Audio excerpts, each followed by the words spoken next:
अस्सलाम वालेकुम viewers, welcome back to the code of law. इस वीडियो में हम कंटिन्यू करेंगे हमारी हिस्ट्री ऑफ पाकिस्तान में, जिसमें हम कॉन्स्टिट्यूशनल हिस्ट्री पढ़ रहे हैं पाकिस्तान की, कि पाकिस्तान का आइन किस तरीके से बना और उस आइन बनने के दौरान कौन कौन से इवेंट्स वगैरह हुए। ठीक है, और मेरी कोशिश ये है कि इंशाल्लाह इस वीडियो में जो है हम इस टॉपिक को कवर कर लें। ठीक है, तो बिना देर किए जो है स्टार्ट करते हैं। लास्ट वीडियो में हमने किया था कवर कि थर्ड कॉन्स्टिट्यूशन कब बना, किस तरीके से बना और कब से उसकी इम्प्लीमेंटेशन होना शुरू हुई। तो जो हमारा थर्ड कॉन्स्टिट्यूशन बना था 1973 का, वो 14 अगस्त 1973 से इम्प्लीमेंट होना शुरू हुआ। उस वक्त जो है चौधरी फजल इलाही वो थे प्रेसिडेंट और प्राइम मिनिस्टर थे जुल्फ़िकार अली भुट्टो। ठीक है, उसके बाद क्या होता है कि जुल्फ़िकार अली भुट्टो जो है अमेंड करते हैं कॉन्स्टिट्यूशन को पहली बार 8 मई 1974 में, यानी कि अगले साल ही चंद महीनों में, and redefine the territorial boundaries of Pakistan in this amendment. ठीक है, अब उसमें जो है वो टेरिटोरियल बाउंड्रीज़ वगैरह बताते हैं, यानी कि पाकिस्तान की टेरिटरी बताते हैं कि किस किस एरिया तक जो है वो पाकिस्तान फैला हुआ है। ठीक है, कौन कौन से एरियाज़ पाकिस्तान में आते हैं, क्योंकि हमारा जो ईस्ट पाकिस्तान था वो अलग एक सेपरेट मुल्क बन चुका था। इस वजह से पाकिस्तान की टेरिटरीज़ को रीडिफाइन करना ज़रूरी था। तो जुल्फ़िकार अली भुट्टो ने जो अमेंडमेंट की और अमेंडमेंट एक्ट के थ्रू, यानी कि कॉन्स्टिट्यूशन में वो चेंजेस लेकर आए और पाकिस्तान की टेरिटरीज़ को डिफ़ाइन करा। तो इस वजह से जो हमारी पहली अमेंडमेंट है वो पाकिस्तान की टेरिटरीज़ को डिफ़ाइन करती है। उसके बाद जो है जुल्फ़िकार अली भुट्टो ने सेकेंड अमेंडमेंट करी 7 सितंबर 1974 को। अब यहाँ पे सबसे पहले ये चीज़ क्लियर हो जानी चाहिए कि जुल्फ़िकार अली भुट्टो जो थे उन्होंने 7 अमेंडमेंट की हैं। ठीक है, कंटिन्यूसली 7 अमेंडमेंट जुल्फ़िकार अली भुट्टो के दौर में की गई। सेकेंड अमेंडमेंट उन्होंने करी 7 सितंबर 1974 को, और उसमें क्या डिक्लेयर करा कि Ahmadi as non Muslims and redefine meaning of Muslim and issue NIC system, क्योंकि उस दौरान जो है एक इंसिडेंट अगर हुआ था, ठीक है, स्टूडेंट्स का, और काफ़ी रोइट्स वगैरह हुई थी, और अहमदीज़ के ऊपर जो है ये इवेंट हुआ था। ठीक है, मतलब अहमदीज़ जो है पहले मुस्लिम की कैटेगरीज़ में फॉल करते थे। ठीक है, लेकिन उनका क्योंकि ख़त्म नबूवत पे फेथ नहीं था, और मैं इस इवेंट की डिटेल में नहीं जाऊंगी, इस इंसिडेंट की डिटेल में नहीं जाऊंगी। ठीक है, और जस्ट ये बताऊंगी कि उस इंसिडेंट के बाद जो है अहमदीज़ को नॉन मुस्लिम डिक्लेयर कर दिया गया। ठीक है, लोगों की तरफ से प्रोटेस्ट हुए थे काफ़ी कि उनको नॉन मुस्लिम डिक्लेयर किया जाए, क्योंकि वो मुस्लिम नहीं है इस वजह से, क्योंकि उनका ख़त्म नबूवत पे ईमान नहीं है, और जिसका ख़त्म नबूवत पे ईमान नहीं होता वो कंप्लीट एक मुस्लिम की डेफिनेशन में फॉल नहीं करता। तो इस वजह से जो सेकंड अमेंडमेंट हुई उसमें अहमदी को नॉन मुस्लिम डिक्लेयर किया गया। अहमदी ग्रुप है, ठीक है, कम्युनिटी है उनको, और मुसलमान कौन है उसकी डेफिनेशन बताई गई, और एनआईसी का सिस्टम जो है इशू किया गया था, यानी कि हर एक सिटीज़न का जो पाकिस्तानी है उसके पास अपना एक आइडेंटिटी कार्ड होना चाहिए। ठीक है, तो ये सेकेंड अमेंडमेंट के थ्रू जो एनआईसी सिस्टम शुरू हुआ था।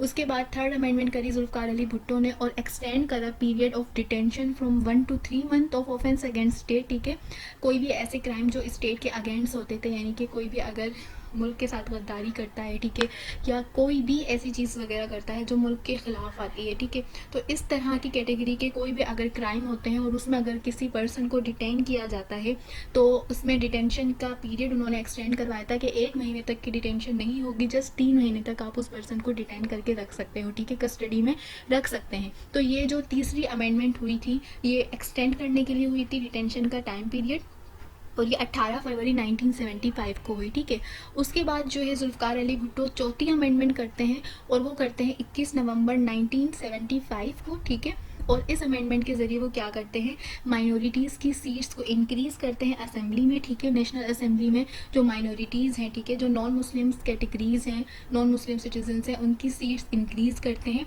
और प्रोहिबिटेड करते हैं कोर्ट्स को कि वो बेल ग्रांट ना करें या किसी पर्सन को डिटेन ना करें जब तक उनका गिल्ट जो है प्रूव ना हो जाए। ठीक है, तो इन शॉर्ट यहाँ पर ये समझ लीजिए कि इन्होंने 2 चीज़ें करी चौथी अमेंडमेंट में। एक तो ये कि उन्होंने माइनॉरिटीज़ के लिए असेंबली में सीट बढ़ाई। ठीक है, समझ लीजिए जस्ट पॉज के पहले 4 सीटें थी, फिर बाद में उनको 2-3 और दे दी गई इस तरह। ठीक है, और जो कोर्ट्स हैं उनके ऊपर प्रोहिबिशन ऑर्डर लगाया। ठीक है, क्योंकि पार्लियामेंट अपने एक्ट के थ्रू करवा सकती है ये चीज़ें, तो इस वजह से कॉन्स्टिट्यूशन में चेंजेस लाकर कोर्ट्स के ये पावर बताया कि भाई आपने किसी भी कि आपने किसी भी इनोसेंट पर्सन को डिटेन नहीं करना जब तक उसका जुर्म साबित नहीं हो जाता। आप किसी पर्सन को कस्टडी में नहीं रख सकते, उसके फंडामेंटल राइट की जजमेंट है। ठीक है, उसके बाद जो है जुल्फ़िकार अली भुट्टो ने 5th अमेंडमेंट करी और 5th अमेंडमेंट उन्होंने कॉन्स्टिट्यूशन में ये की कि उन्होंने मैक्सिमम एज बताई चीफ़ जस्टिस ऑफ पाकिस्तान की कि मैक्सिमम एज इतनी होनी चाहिए पाकिस्तान की चीफ़ जस्टिस की।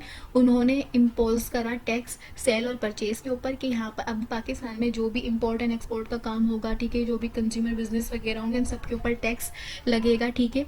और रिस्ट्रिक्ट करा गवर्नर को और रिस्ट्रिक्शंस लगाई गवर्नर की अपॉइंटमेंट में कि भाई जिस आप अगर कहीं के आप गवर्नर बनना चाह रहे हो किसी प्रोविंस के, ठीक है, तो आपको वहाँ की सिटीजनशिप होना ज़रूरी है, ठीक है, यानी कि आप उसी प्रोविंस से बिलोंग करते होंगे तो आप गवर्नर बनेंगे, ठीक है।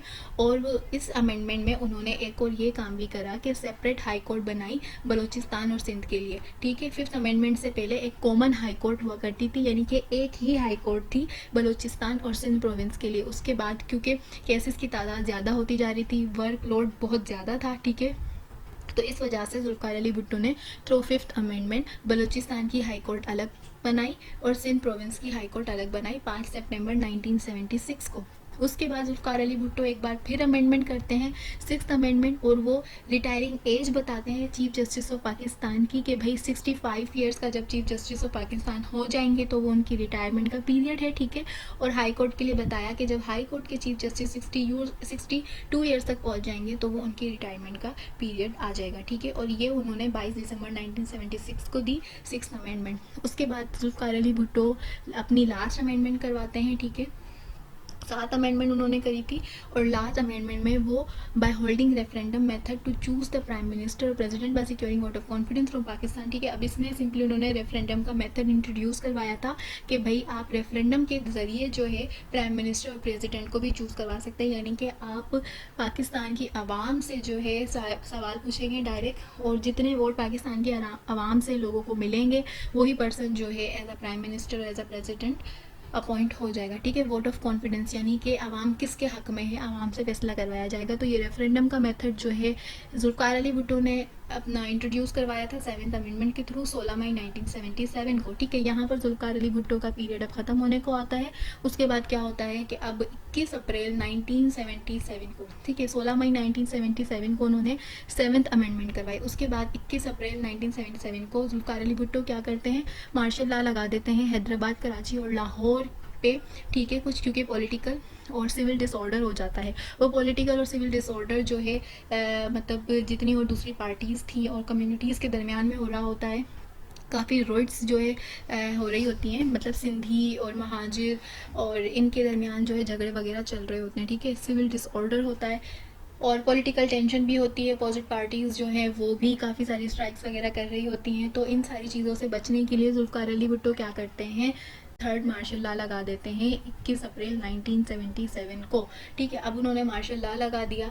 अब उसके बाद क्या होता है कि 5 जुलाई 1977 को, देखें 21 अप्रैल को मार्शल लॉ लगा और 5 जुलाई 1977 को मार्शल लॉ जो है पूरे ओवरऑल स्टेट पे इम्पोज हो जाता है बाय ज़ियाउल हक, ठीक है। अब यहाँ पर जो है 21 अप्रैल 1977 को जुल्फ़िकार अली भुट्टो ने भी मार्शल लॉ लगाया था। वो जस्ट मेजर सिटीज़ पे लगाया था जैसे कि हैदराबाद, कराची, लाहौर, क्योंकि वहाँ पर सिविल डिसऑर्डर हो रहा था, लड़ाई झगड़े इतने थे इन शहरों के अंदर। तो इस वजह से जुल्फ़िकार अली भुट्टो ने सिर्फ इन शहरों के ऊपर मार्शल लॉ लगाया था। लेकिन जब ये सिचुएशन उनके हाथ से निकलती रही तो उन्होंने ज़ियाउल हक को CMLA चूज़ करा, ठीक है, और उनके थ्रू जो है मार्शल लॉ इम्पोज करवाई। तो इस तरह ज़ियाउल हक ने 3rd मार्शल लॉ लगाई 5 जुलाई 1977 को और वो पाकिस्तान के 3rd CMLA यानी कि chief of martial law administrator बन गए, ठीक है।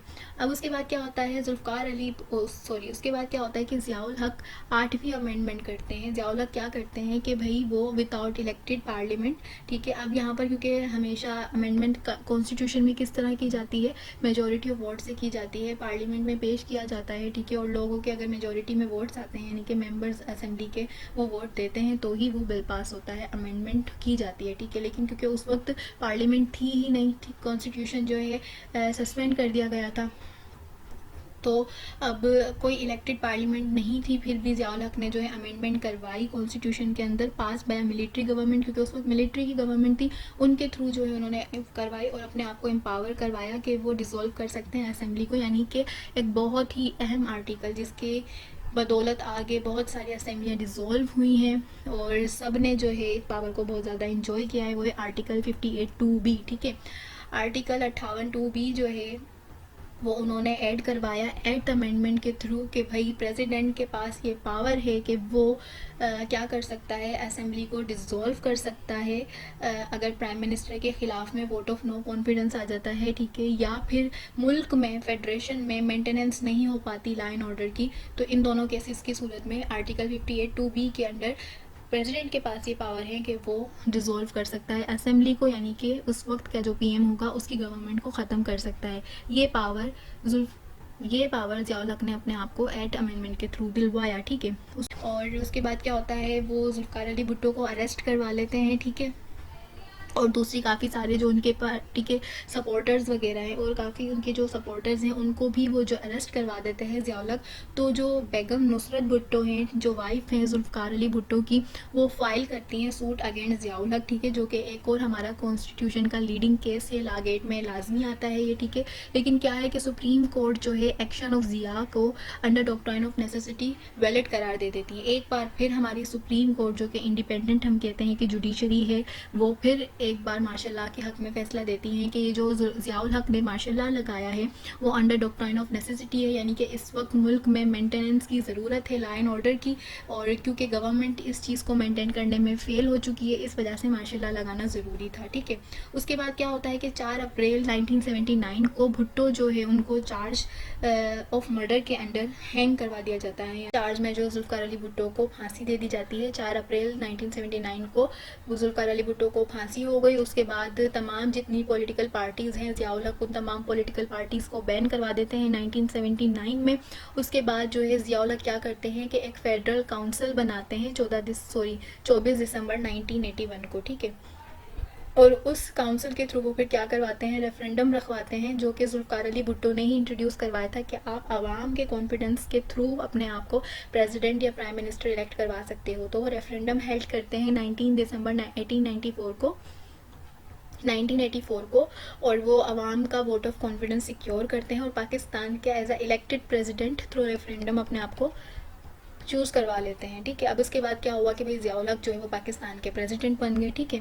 अब ज़ियाउल हक जो है क्या करते हैं, क्योंकि इस वक्त हमारा आइन जो है वो सस्पेंड हो चुका था मार्शल लॉ की वजह से, ठीक है, एब्रोगेट नहीं किया था, सस्पेंड हुआ था, तो ज़ियाउल हक जो है एक रिवाइवल ऑफ कॉन्स्टिट्यूशन ऑर्डर 1985 वो पेश करते हैं। अब यहाँ पर क्योंकि ये प्रेसिडेंट को पावर दिए हैं कि जब असेंबली नहीं है, ठीक है, असेंबली या तो डिसॉल्व हुई है या फिर उसके अभी तक इलेक्शन नहीं हुए हैं, तो उस दौरान जो है प्रेसिडेंट के पास ये पावर है कि वो ऑर्डर के थ्रू मुल्क में मेंटेनेंस करवा सकते हैं और कोई भी किसी भी लॉ के मुताबिक ऑर्डर वगैरह दे सकते हैं, ठीक है। ये एक प्रेसिडेंट की पावर है। तो क्योंकि इस वक्त ज़ियाउल हक प्रेसिडेंट थे, वो अपना एक ऑर्डर पास करते हैं 1985 को, ठीक है, जिसको रिवाइवल ऑफ कॉन्स्टिट्यूशन ऑर्डर 1985 कहा जाता है, और वो कॉन्स्टिट्यूशन ऑफ पाकिस्तान को ऑपरेट करवा देते हैं आफ्टर 7 ईयर्स, यानी कि ये जो मार्शल लॉ की वजह से हमारा आइन एब्रोगेट हुआ था वो उसको एब्रोगेट नहीं करते, वो फिर से एक और नया आइन नहीं बनाते, जो 1973 का आइन था उसी को फिर से ऑपरेटिव कर देते हैं, यानी कि फॉर अ टाइम बिंग समझ लें कि वो सस्पेंड कर दिया गया था, अब दोबारा से वो ऑपरेटिव हो गया। 7 साल बाद हमारा 1973 का आइन फिर से ऑपरेट होना शुरू हो जाता है। उस फिर आइन के मुताबिक 25 मार्च को इलेक्शंस रखे जाते हैं ऑन नॉन पार्टी बेसिस। अब क्योंकि प्रेसिडेंट तो मौजूद है लेकिन गवर्नमेंट कोई मौजूद नहीं है, पीएम चूज़ होना ज़रूरी है, ठीक है, तो इस वजह से नॉन पार्टी बेसिस वो इलेक्शन का ऐलान करते हैं, और उसमें क्या होता है कि खान जुनेजो जो हैं वो चूज़ करते हैं ज़िया एज अ पीएम, ठीक है। ठीक, ये सेनेट में जो है, सेनेट की तरफ से ये बिल ओरिजिनेट हुआ था 9वीं अमेंडमेंट का, ठीक है, 7 अगस्त 1986 को, और उस अमेंडमेंट में ये कहा गया था, यानी कि उस बिल में ये कहा गया था कि शरीयत लॉ जो है वो सुप्रीम लॉ होगा फेडरेशन का। और उसके बाद ये हमारा प्रोसीजर है कि कोई भी बिल किसी भी अगर हाउस से ओरिजिनेट होता है तो वो दूसरे हाउस में लाजमी प्रेजेंट किया जाता है और उनसे भी कंफर्मेशन ली जाती है, देन इसके बाद उसको प्रेसिडेंट के पास भेजा जाता है, प्रेसिडेंट से एसेंट लेके उसको एज अ लॉ इन्फोर्स करवा दिया जाता है। तो अब ये क्योंकि सेनेट ने ओरिजिनेट करा था, उसके बाद सेनेट ये पार्लियामेंट में नेशनल असेंबली में भेजने ही वाली थी कि इससे पहले ज़ियाउल हक ने उस असेंबली को डिसॉल्व कर दिया, यानी कि खान जुनेजो की हुकूमत को ख़त्म कर दिया, और क्योंकि असेंबली डिज़ोल्व हो गई थी इस वजह से वो बिल भी लैप्स हो गया। तो इस वजह से जो 9वीं अमेंडमेंट है हमारी वो पास नहीं हुई थी, ठीक है। देन इसके बाद क्या होता है कि 10वीं अमेंडमेंट होती है, वो खान जुनेजो ही करवाते हैं, ठीक है। अब आपने यहाँ पे कंफ्यूज नहीं होना कि जब खान जुनेजो की गवर्नमेंट डिज़ोल्व हो गई तो वो 10वीं अमेंडमेंट कैसे करवाना, ठीक है। अब ऐसा नहीं होता है कि 5 सालों में आप एक ही बिल प्रेजेंट करते हो, काफ़ी सारे बिल प्रेजेंट किए जाते हैं, उसमें से किसी एक को एक्सेप्ट कर लिया जाता है, किसी एक पे एडजर्नमेंट कर दी जाती है, यानी कि उस पर बाद में सबसे जॉइंट सिटिंग होगी, या किसी न किसी वजह से एडजर्न कर दिया जाता है। इसकी अमेंडमेंट थी, मतलब ये कि खान जुनेजो की हुकूमत के दौरान काफ़ी सारे बिल दिए गए थे, उसमें से एक बिल पास हुआ था जिसमें ये चेंजेस करवाई गई थी कि भाई जो इंटरवल है पीरियड सेशन का नेशनल असेंबली और सेनेट के, उसको 160 से 130 पे कन्वर्ट कर दिया गया था। यानी कि पहला एक सेशन हुआ नेशनल असेंबली का या सेनेट का, उसके बाद अगला सेशन होने से पहले दरमियान में जितने दिन गुजरेंगे, ठीक है, 130 दिन के वक्फे के बाद जो है दूसरा सेशन रखा जाएगा। तो इस तरह इंटरवल पीरियड जो था वो चेंज किया गया था, ठीक है। तो ये बिल तो जो है एक्सेप्ट हो गया था, नेशनल असेंबली में पास हो गया था वहाँ से, ठीक है। और ये जो 9वीं अमेंडमेंट का बिल था ये 7 अगस्त 1986 को सेनेट में ओरिजिनेट हुआ था, सेनेट की तरफ से पास हुआ था, सिर्फ असेंबली में अभी तक ये पहुँचा नहीं था, और असेंबली में पहुँचने से पहले ही जो है उनकी गवर्नमेंट डिसॉल्व कर दी गई थी। उसके बाद क्या होता है कि भाई अब गवर्नमेंट डिसॉल्व हो गई, क्योंकि अब जाहिर सी बात है कोई नया पीएम आएगा। नए पीएम आने से पहले, नए इलेक्शन होने से पहले क्या होता है कि 17 अगस्त 1988 को ज़ियाउल हक जो है प्लेन क्रैश में इंतकाल कर जाते हैं, ठीक है, इंतकाल कर जाते हैं। और हमारे जो चेयरमैन हैं सेनेट के ग़ुलाम इसहाक खान, वो एज आ एक्टिंग प्रेसिडेंट वर्क करते हैं। ये भी कॉन्स्टिट्यूशन में दिया हुआ है, ये लॉ है हमारा, ठीक है, कि जब प्रेसिडेंट जो है एब्सेंट हैं, वो किसी भी वजह से अगर अपनी ड्यूटी परफॉर्म नहीं कर पाते हैं, तो उनकी एब्सेंस में जो चेयरमैन है सेनेट का वो as a acting government duty perform करेगा, वो as a acting president work करेंगे। और अगर चेयरमैन भी मौजूद नहीं है देन उसके बाद स्पीकर का चांस आता है कि अगर चेयरमैन मौजूद नहीं है सेनेट के, उसके बाद स्पीकर जो है as a acting president work करेंगे। तो गुलाम इसहाक खान उस वक्त के चेयरमैन थे सेनेट के, और ज़ियाउल हक की डेथ के बाद उन्होंने एज आ एक्टिंग प्रेसिडेंट वर्क करा, और उसके बाद कुछ टाइम बाद वो परमानेंट प्रेसिडेंट बन गए 16 नवंबर 1988 को, और उन्होंने बेनज़ीर को एज आ प्राइम मिनिस्टर चूज़ किया, ठीक है। और बेनज़ीर उस वक्त की पाकिस्तान की पहली वुमेन थी जो प्राइम मिनिस्टर बनी थी 2 दिसंबर 1988 को। अब उसके बाद क्या होता है, फिर अब 11वीं अमेंडमेंट होती है बेनज़ीर की गवर्नमेंट के दौरान, और ये बिल जो है मूव किया जाता है सेनेट में 31 अगस्त 1989 को। और इस अमेंडमेंट के थ्रू वुमेंस की जो सीट है वो बढ़ाने की कोशिश की जाती है कि भाई 20 सीटें कर दी जाए वुमेन की, ठीक है। टोटल ओवरऑल 10 सीटें हैं, तो उसको 20 करवाने की कोशिश की जाती है, लेकिन इस बिल को विथड्रा करवा दिया जाता है बाय द गवर्नमेंट, ठीक है। यानी कि ये बिल भी पास नहीं हुआ। 9वां जो अमेंडमेंट थी वो भी पास नहीं हुई, 11वीं जो थी वो भी पास नहीं हुई। उसके बाद क्या होता है कि गुलाम इसहाक खान जो है वो भी असेंबली को डिसॉल्व कर देते हैं बेनज़ीर की 6 अगस्त 1990 को, और नवाज़ शरीफ जो है उसके बाद दूसरे पीएम बन जाते हैं 6 नवंबर 1990 को, ठीक है। जो 58(2)B का ज़ियाउल हक ने 8th अमेंडमेंट के थ्रू पावर डलवाए थे कि प्रेसिडेंट असेंबली डिसॉल्व कर सकता है, तो यहाँ पर गुलाम इसहाक खान ने उस पावर को यूज़ करा और बेनज़ीर की पहली हुकूमत को डिसॉल्व कर दिया, और उसके बाद नवाज़ शरीफ जो है हमारे नए पीएम बने थे। फिर नवाज़ शरीफ क्या करते हैं, नवाज शरीफ 12वीं अमेंडमेंट करवाते हैं अपनी गवर्नमेंट के दौरान। 12वीं अमेंडमेंट 28 जुलाई 1991 को पास हुई, और इस अमेंडमेंट के थ्रू स्पेशल कोर्ट बनाई, और स्पेशल कोर्ट्स बनी थी हीनियस क्राइम के लिए, ठीक है, कि हीनियस क्राइम के लिए ये कोर्ट बनाई जाएंगी, और जो भी हीनियस नेचर के यानी कि सीरियस नेचर के जो भी क्राइम्स वगैरह है वो अलग से स्पेशल कोर्ट में ट्राई किए जाएंगे ताकि जल्द अज जल्द उनका फैसला आ सके, ठीक है। और ये कोर्ट 3 साल तक के लिए बनाई गई थी, ठीक है। और इसमें जो है हाई कोर्ट के जजेस और सुप्रीम कोर्ट के जजेस की सैलरी भी बढ़ाई गई थी इस अमेंडमेंट के थ्रू, ठीक है। उसके बाद नवाज शरीफ ही 13वीं अमेंडमेंट करवाते हैं अपनी गवर्नमेंट में 1997 में, और वो क्या करते हैं, वो प्रेसिडेंट का ये पावर जो 58(2)B में दिया था असेंबली डिसॉल्व करने का, इसको स्ट्रिप करवा देते हैं, ठीक है, यानी कि ख़त्म करवा देते हैं कि भाई ये आर्टिकल ख़त्म किया जाए। यानी कि ये अमेंडमेंट के थ्रू वो अपनी गवर्नमेंट बचाना चाह रहे थे कि जब ये आर्टिकल होगा ही नहीं, ये पावर आइन में मौजूद होगा ही नहीं, तो प्रेसिडेंट उनकी गवर्नमेंट कभी गिरा ही नहीं सकता, ठीक है।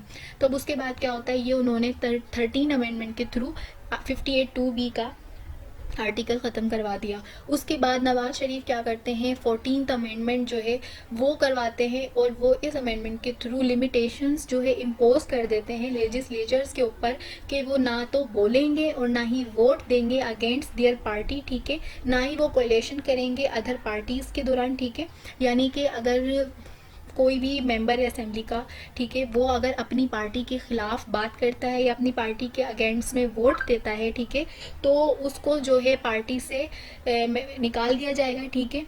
और या फिर वो अगर किसी और के साथ मिल जाता है, ठीक है, किसी और पार्टी को ज्वाइन कर लेता है, तो उसकी मेंबरशिप भी ख़त्म कर दी जाएगी, ठीक है, और पार्टी से भी निकाला जाएगा और असेंबली से भी निकाल दिया जाएगा, ठीक है। ताकि इस तरह से जो है वो क्या करना चाह रहे थे कि वो स्ट्रॉन्ग अपोजिशन जो है उनकी ना बन सके, उनके ख़िलाफ़ कोई खड़ा ना हो सके, ये चीज़ करना चाह रहे थे, ठीक है। मतलब हर तरीके से वो अपने आप को सिक्योर कर रहे थे। तो इसकी वजह से जो है अब ये 13 और 14th अमेंडमेंट ही थी जो नवाज़ शरीफ की गवर्नमेंट को ख़त्म करने की वजह बनी। अब क्या होता है कि 28 अगस्त 1988 को 15वीं अमेंडमेंट जो है नवाज़ शरीफ करते हैं, और इसमें वो शरिया लॉ को as a supreme law impose करवाते हैं in the light of objective resolution, ठीक है। लेकिन ये जो है बिल पास नहीं होता सेनेट की तरफ से, ठीक है। अब यानी कि 15th जो अमेंडमेंट है वो भी पास नहीं हुई।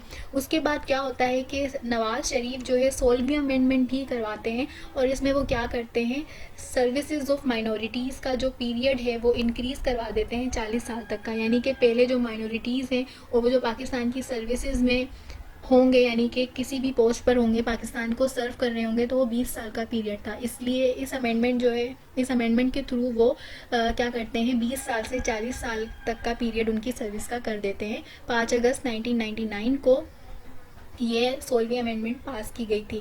अब उसके बाद क्या हुआ, क्योंकि मैंने जैसे पहले ही बताया कि 13 अमेंडमेंट के थ्रू उन्होंने एक तो प्रेसिडेंट के पावर ख़त्म करा कि उनके असेंबली को डिसॉल्व ना किया जाए, और 14 अमेंडमेंट के थ्रू उन्होंने हर लीडर के ऊपर, हर असेंबली के मेंबर के ऊपर ये इम्पोजिशन कर दी, ये रिस्ट्रिक्शंस लगा दी कि उन्होंने ना ही तो कुछ बोलना है, ना ही कोई उन्होंने वोट ऑफ अगेंस्ट में जो है वोट देने हैं, ना ही वो किसी और पार्टी को ज्वाइन करेंगे, ठीक है। आपने अंधे गूंगे बहरे बन जाना है, बिल्कुल जैसे हम बोले वैसे काम करना है, ठीक है। तो ये दो चीज़ें जो है वजह बनी थी मार्शल लॉ इम्पोज होने की बाय मुशर्रफ इन 1999।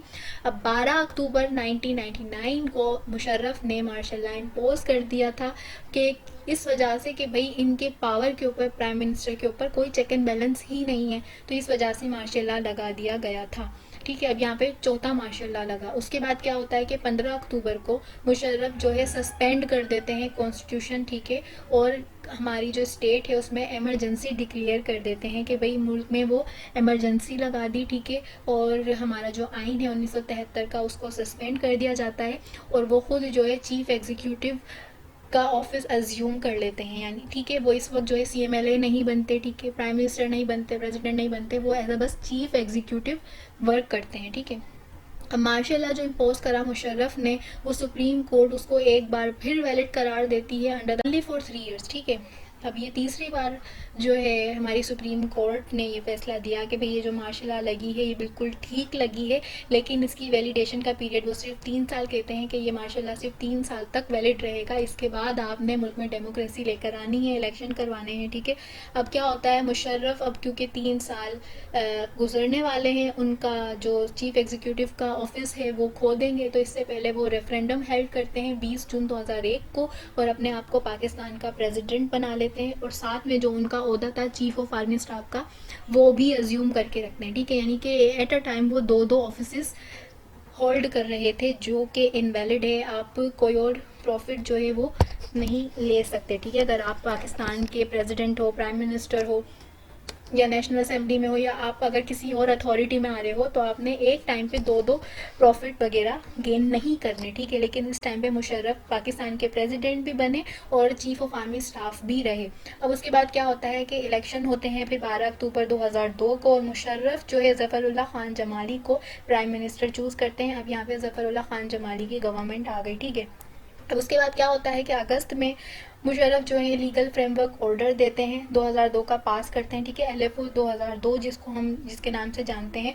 और उस लीगल फ्रेमवर्क ऑर्डर 2002 के थ्रू वो क्या करते हैं, 17वीं अमेंडमेंट जो है पास करवाते हैं और कॉन्स्टिट्यूशन में चेंज लेकर आते हैं कॉन्स्टिट्यूशन में। और जो हमारा कॉन्स्टिट्यूशन है उसके अंदर लीगल फ्रेमवर्क ऑर्डर के काफ़ी सारे प्रोविजंस को ऐड कर देते हैं। और जो 13 अमेंडमेंट थी कि भाई 58(2)B के थ्रू प्रेसिडेंट असेंबली डिसॉल्व कर सकता है, वो उसको रिजर्व करते हैं, यानी कि ये पावर वो फिर से अज्यूम कर लेते हैं, इसको लीगल करार देते हैं, ठीक है। लेकिन कुछ चेंजेस लाते हैं, वो ये कि with the approval of supreme court, ठीक है। अब सुप्रीम कोर्ट के अप्रूवल के साथ प्रेसिडेंट जो है वो असेंबली डिसॉल्व कर सकता है। और यहाँ पर वो ये भी डिक्लेयर करते हैं कि भाई एक टाइम पे बंदा जो है office of profit during holding political office, ठीक है, वो नहीं करेगा, ठीक है, दिसंबर 2003 में। अब उन्होंने खुद ने जो है चीफ ऑफ आर्मी स्टाफ का भी जो है ऑफिस होल्ड किया हुआ है, मुल्क के प्रेसिडेंट भी हैं, और उन्होंने यहाँ पर प्रोहिबिशन लगा दी कि कोई और जो है एक टाइम पे 2 प्रॉफिट जो है होल्ड नहीं करेगा, ठीक है। उसके बाद क्या होता है कि 3 नवंबर 2007 को मुशर्रफ जो है क्या करते हैं, दोबारा स्टेट पे इमरजेंसी डिक्लेयर करते हैं और चीफ जस्टिस इफ्तिखार अहमद को जो है अपनी पोस्ट से हटा देते हैं, ठीक है। और यही वजह बनी उनकी प्रेसिडेंसी के डाउनफॉल का, और उनको लंदन एग्जाइल कर दिया गया, उनके ऊपर हाई ट्रेजन का चार्ज लगाया गया। क्यों? क्योंकि जो कॉन्स्टिट्यूशन ऑफ 1973 है उसके आर्टिकल 6 में ये दिया है कि कोई भी पर्सन अगर क्या करता है, एब्रोगेट करता है, सबवर्ट करता है, या फिर अपना क्या करता है, कोशिश भी करता है होल्ड इन अबेयंस वगैरह करने की, यानी कि आइन में किसी भी किस्म की छेड़छाड़ वगैरह कर रहा है सिर्फ अपने मफाद वगैरह के लिए, तो उसने मुल्क मतलब उसने गद्दारी करी है, हाई ट्रेजन किया है, ठीक है। गद्दारी से भी बड़ा और ऊपर जो है उसके ऊपर चार्ज लगता है। अब क्योंकि मुशर्रफ जस्ट फॉर अपनी अब क्योंकि मुशर्रफ जो है सिर्फ अपने लिए जो है बार बार मुल्क में इमरजेंसी लगा रहे थे, ठीक है, और उन्होंने चीफ जस्टिस इफ्तिखार को भी जो है उनकी पोस्ट से रिमूव करा, तो इस वजह से उनके ऊपर हाई ट्रेजन का चार्ज लगाया और उनको लंदन भिजवा दिया गया, ठीक है। अब मुशर्रफ के ऑफिस खाली कर देने के बाद, मुशर्रफ के लंदन चले जाने के बाद हमारे प्रेसिडेंट की सीट वैकेंट हो जाती है। और उसके अब क्योंकि मुशर्रफ जो है उनको एग्जाइल कर दिया गया, ठीक है। अब फिर चूँकि इलेक्शन होने हैं फिर से, और उसके बाद कोई प्रेसिडेंट और पीएम आएगा, तो उस दौरान जो है गवर्नमेंट आती है मोहम्मद मियाँ सुमरो की एज अ केयर टेकर, ठीक है, 2008 में। और उसके बाद इलेक्शंस होते हैं और आसिफ जरदारी प्रेसिडेंट बन जाते हैं और यूसुफ रज़ा गिलानी पीएम बन जाते हैं।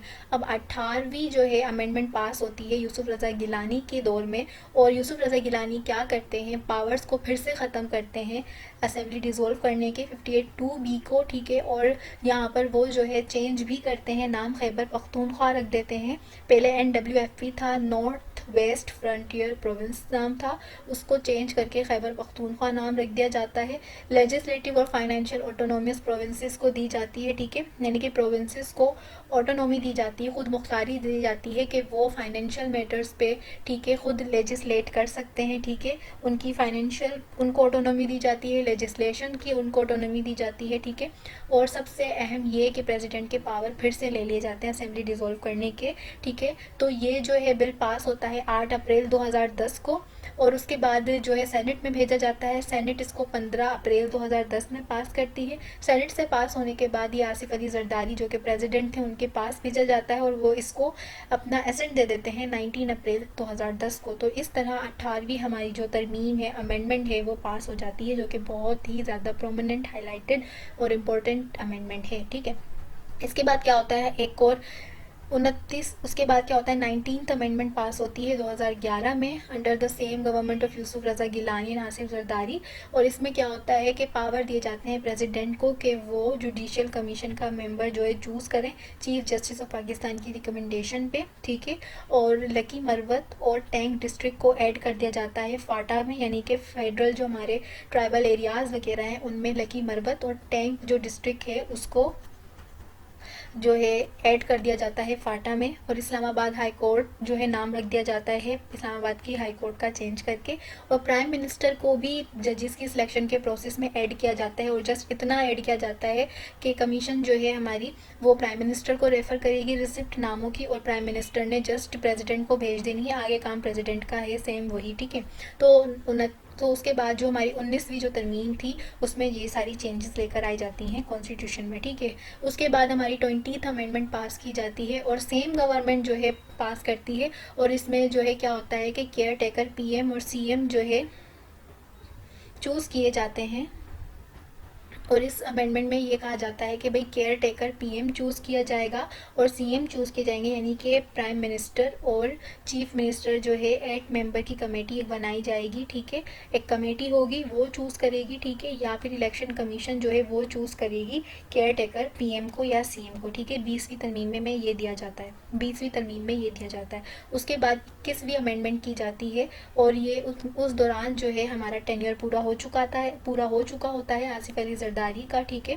और उसके बाद नवाज़ शरीफ की गवर्नमेंट आती है और नवाज़ शरीफ एक बार फिर से जो है उनकी 4th गवर्नमेंट होती है और 2015 में वो 21वीं अमेंडमेंट करते हैं और स्पीडी ट्रायल, ठीक है, वो सेटअप करते हैं कि ट्रायल्स जो है मिलिट्री कोर्ट के स्पीडी ट्रायल्स हों, क्योंकि 2014 में जो आर्मी पब्लिक स्कूल है पेशावर में उस पर अटैक होता है, ठीक है, टेररिस्ट का, और कितने ही बच्चे जो है मारे गए थे, टीचर्स वगैरह। तो इस वजह से जो है मिलिट्री कोर्ट्स जो है सेटअप की गई थी और उन पे स्पीडी ट्रायल्स का जो है सेटअप किया गया था कि जल्द अज जल्द जो है टेररिस्ट को जो ट्रायल है वो टेररिस्ट का ट्रायल जो है वो चलाया जाए, ठीक है। तो ये 21वीं तरमीम करी थी नवाज़ शरीफ ने। उसके बाद जो है 22वीं अमेंडमेंट पास होती है नवाज़ शरीफ की ही गवर्नमेंट में और वो अल्टर करते हैं eligibility criteria chief election commissioner का और मेंबर्स का इलेक्शन कमीशन के, यानी कि वो क्राइटेरियाज में थोड़ी चेंजेस लेकर आते हैं कि फला बंदा अगर इलेक्शन कमिश्नर बनना चाहता है या मेंबर बनना चाहता है इलेक्शन कमीशन का, अगर उन्हें अपॉइंट करना है तो ये उसके अंदर क्राइटेरिया होना चाहिए, ठीक है। उसके बाद जो है 23वीं अमेंडमेंट पास की जाती है, नवाज़ शरीफ की गवर्नमेंट में ही की जाती है और इसके अंदर मिलिट्री कोर्ट्स को रीस्टैब्लिश्ड किया जाता है for X period extended to 6 years in 2017। 23वीं जो अमेंडमेंट है 2017 में पास की जाती है। अब क्योंकि पहले जो मिलिट्री कोर्ट सेटअप की गई थी वो जस्ट 3 ईयर्स के लिए की गई थी, 3 साल बाद वो जो है मिलिट्री कोर्ट्स जो है ख़त्म हो चुकी थी, अब वो दोबारा से इस्टेब्लिश्ड की जाती हैं और उनका पीरियड 6 साल तक का रखा जाता है। उसके बाद जो है 24वीं अमेंडमेंट होती है और इसमें क्या होता है नेशनल असेंबली की सीट्स में जो है एडजस्टमेंट की जाती है बाय प्रोविंसेस। पंजाब जो है वो अपनी सीटें थोड़ी सी खोता है, केपीके और बलूचिस्तान को सीट्स मिलती हैं थोड़ी और ज़्यादा, जबकि सिंध की सीट्स जो है वो सेम ही रहती हैं, ठीक है। उसके बाद क्या होता है 25वीं अमेंडमेंट की जाती है इमरान खान की गवर्नमेंट के दौरान और उसमें जो है इमरान खान क्या करवाते हैं कि फाटा और पाटा के जो एरियाज़ हैं उसको केपीके प्रोविंस में ऐड करवा दिया जाता है, यानी कि फेडरल ट्राइबल एरियाज़ जो हैं, ठीक है, वो ट्राइबल एरियाज़ जिनको फेडरल एडमिनिस्टर कर रही होती है और वो ट्राइबल एरियाज जिनको प्रोविंस एडमिनिस्टर कर रहा होता है। तो फाटा और पाटा के जितने भी एरियाज हैं वो केपीके प्रोविंस में ऐड कर दिए जाते हैं। 25वीं अमेंडमेंट में ये चीज़ हुई है मेन। उसके बाद हमारी जो है 26th अमेंडमेंट की जाती है अंडर द सेम गवर्नमेंट 2019 में, ठीक है। और इसमें क्या होता है 12 सीटें जो है नेशनल असेंबली में ऐड की जाती हैं, मजीद 24 सीटें जो है प्रोविंशियल असेंबली में ऐड की जाती हैं फॉर केपीके। क्योंकि अभी हमने पढ़ा कि 25वीं अमेंडमेंट के थ्रू फाटा और पाटा जो है वो केपीके में ऐड हुआ है, तो इस वजह से फाटा की एडिशन की वजह से केपीके को नेशनल असेंबली में 12 सीटें एडवांस में 12 सीटें मज़ीद दी जाती हैं और प्रोविंशियल असेंबली के लिए 24 सीटें दी जाती हैं, ठीक है। तो आई होप कि आपको जो है ये सारी कॉन्स्टिट्यूशनल हिस्ट्री हमारी क्लियर हो गई होगी कि किस तरीके से हमारा जो है पहले मुल्क आज़ाद हुआ, इंटरिम कॉन्स्टिट्यूशन बना और उसके बाद हमारा पहला आइन बना, उस आइन को किन किन लोगों की वजह से एब्रोगेट कर दिया गया, फिर दूसरा मुल्क, फिर उसके बाद हमारा 1962 का आइन किस तरीके से बना और किन किन लोगों की वजह से हमारा दूसरा आइन भी एब्रोगेट हो गया, और उसके बाद हमारा फिर तीसरा आइन बना और उस तीसरे आइन में भी कितनी बार छेड़छाड़ की गई, ठीक है, उसको भी सस्पेंड किया गया, उसको भी होल्ड इन अबेयंस किया गया, यानी कि कुछ टाइम के लिए उसका ऑपरेशन ख़त्म कर दिया गया।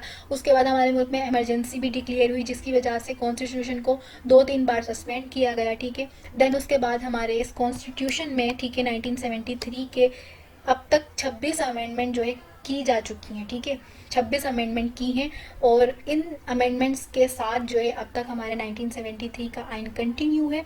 तो आई होप कि आपको ये पूरी हिस्ट्री से जो है क्लियर हो चुका होगा।